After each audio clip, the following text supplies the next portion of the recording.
Hello बच्चों, let's read this question. The question says which of the following statement is incorrect.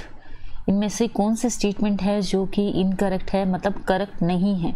तो ये statement ही important है। सबसे पहले वन बाय वन स्टेटमेंट को समझते हैं।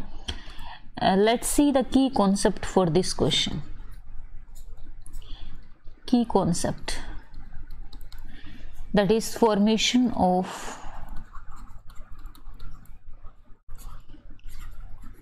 cation and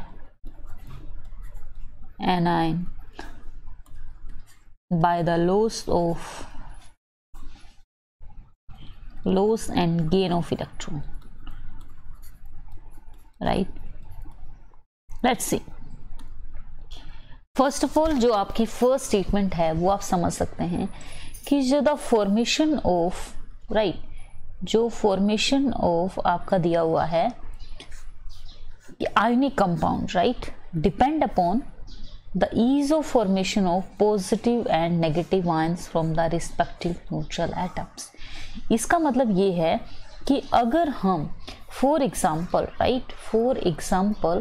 अगर हम कंसीडर करते हैं एक NaCl कंपाउंड, आप देख सकते हैं कि सोडियम अपने आप में एक न्यूट्रल है, क्लोरीन अपने आप में न्यूट्रल है। अगर हम इसके इलेक्ट्रॉनिक कॉन्फ़िगरेशन की बात करते हैं 1s2 2s2 2p6 3s1। अगर क्लोरीन की इलेक्ट्रॉनिक कॉन्फ़िगरेशन की बात करते हैं तो 1s2 2s2 2p6 3s2 3p5। सो आप देख सकते हैं कि ये basically this is neutral atom and this is also neutral atom. तो ये बोल रहा है कि ionic compound depend upon the ease of formation of positive and negative ion from the respective neutral. Means अगर मुझे सोडियम पॉजिटिव बनाना है या फिर क्लोरीन नेगेटिव बनाना है तो कैसे बनेगा, कि मतलब कितना ईजी जो है ये इलेक्ट्रॉन अपना दे सकता है और कितना ईजी क्लोरीन इलेक्ट्रॉन को एक्सेप्ट कर सकता है। Right, so this statement is basically correct.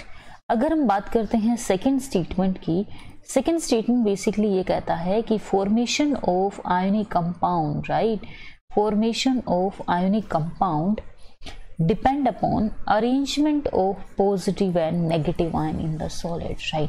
बिल्कुल सही बात है। जो आपका अरेंजमेंट होगा इलेक्ट्रॉन का, देखिए ये जो आपका क्रिस्टल में, सॉलिड का मतलब ये है कि क्रिस्टल में आपके इलेक्ट्रॉन कितने ही स्ट्रांगली बाउंड हैं, उनको इस इलेक्ट्रॉन को निकालने में कितनी आयोनाइजेशन एनर्जी का यूज हो रहा है। आयोनाइजेशन एनर्जी क्या होती है कि the energy required to remove the outermost electron of the shell. तो 3s1 बेसिकली एक, आप देख सकते हैं कि ये इलेक्ट्रॉन बहुत इजीली निकल जाता है क्योंकि उसके बाद एक स्टेबल इलेक्ट्रॉनिक कॉन्फ़िगरेशन आपको देखने को मिलती है। तो this statement is also correct. अगर हम बात करते हैं थर्ड स्टेटमेंट की, formation of positive ion involve addition of electron, ये बात बिल्कुल ही गलत है। और while negative of ion removal of electron, तो आप देख सकते हैं कि सामने मैंने जो एग्जांपल लिया है वो perfect for all three definition है कि अगर आपने इलेक्ट्रॉन को लूज किया, you will get sodium positive. When chlorine will accept an electron, तो इसकी इलेक्ट्रॉनिक कॉन्फ़िगरेशन कितनी हो जाएगी, 3s2 3p6 हो जाएगी, और इसकी कितनी हो जाएगी, 2s2 2p6 हो जाएगी। तो बेसिकली कैटायन बनता है रिमूवल ऑफ इलेक्ट्रॉन से एंड एनायन बनता है एक्सेप्टेंस ऑफ इलेक्ट्रॉन से या फिर गेन ऑफ इलेक्ट्रॉन से।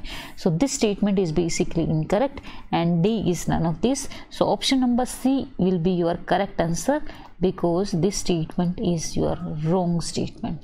Formation of positive ion, addition of electron, while that of negative ion involve removal of electron. So according to this, your option number C is correct. I hope you understood this concept. Thank you so much and all the best.